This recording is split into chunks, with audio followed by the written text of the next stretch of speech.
Hello and welcome to another update video about Solana, which continues to be in a very difficult position after its last sell-off. The chart was always a bit difficult, also in terms of any kind of bullish scenarios. They were getting very unlikely up here. We talked about that.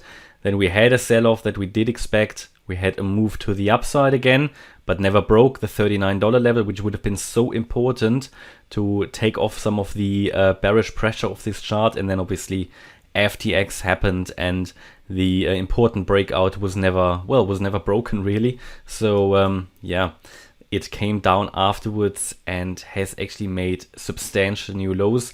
Is now in a very critical situation, actually below the 88.7% fib level.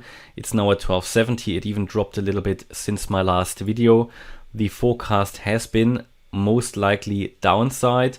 I also gave you a key level that if we get above that level, we can more confidently say that a low is in, or at least give it a chance. That level is around the $25-26 mark, the 50% fib retracement.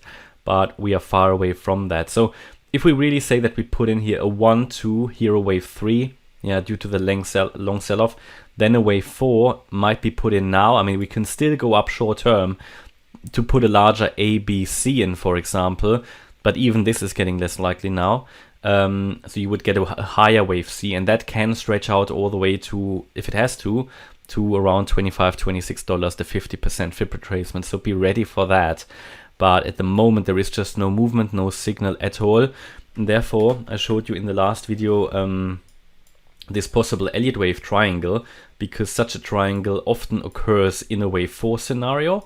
And it could be that we've already put in the wave 4 high, the wave E high. And the wave E is basically the peak of the wave 4 as well. And we could have started the wave 5 already. If this is the case, then we are looking ideally at this area between $6.38 and $7.60. That is partially based on the height of the triangle and Fibonacci extensions of the fifth wave.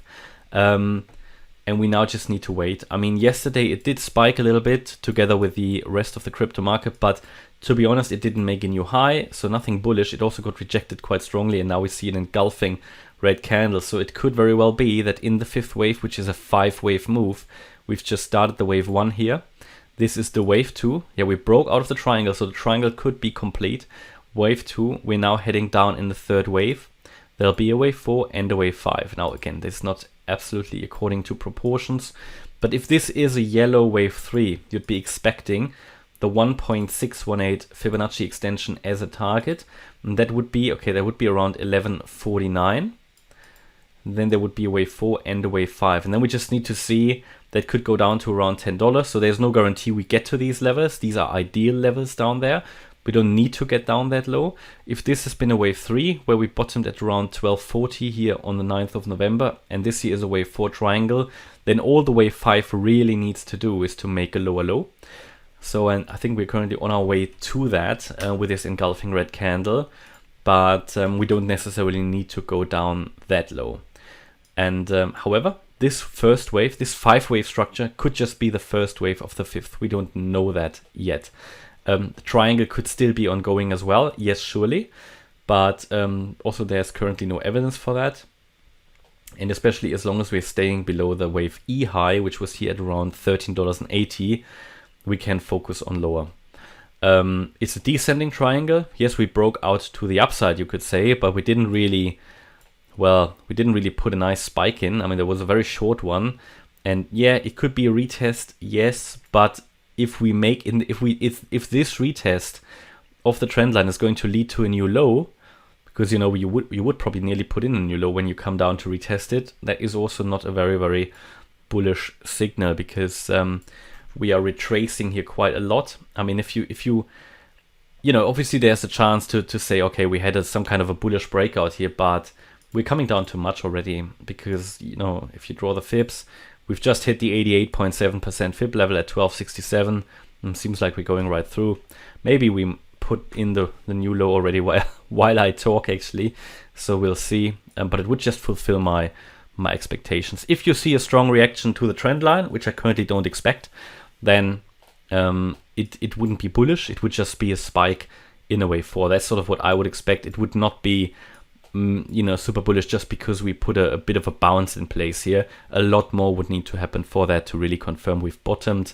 Yes, triple bottom or something here, yes, but until you break above resistance again, this is not going to tell us a lot, really. Tell us a lot. So yeah, focus is currently still on the downside for Solana. I'll keep you updated about that. Obviously this sort of 1-2 setup here in yellow is not going to work out if we see a spike above 13.56. If that happens, then we could get all the way up to 13.80. If that happens, all the way up to $15. But all of that wouldn't really be bullish. What would then happen is that I'm assuming, okay, maybe it wasn't a triangle. It's just a larger ABC pattern here in a wave 4 where we'll put an extended wave 4 in. Okay, and that's my update about Solana. Hope you liked the update. If you did, please hit the like button, leave a comment and subscribe. And if you really like the content, then please check out the channel membership. Thanks a lot for watching. Bye-bye.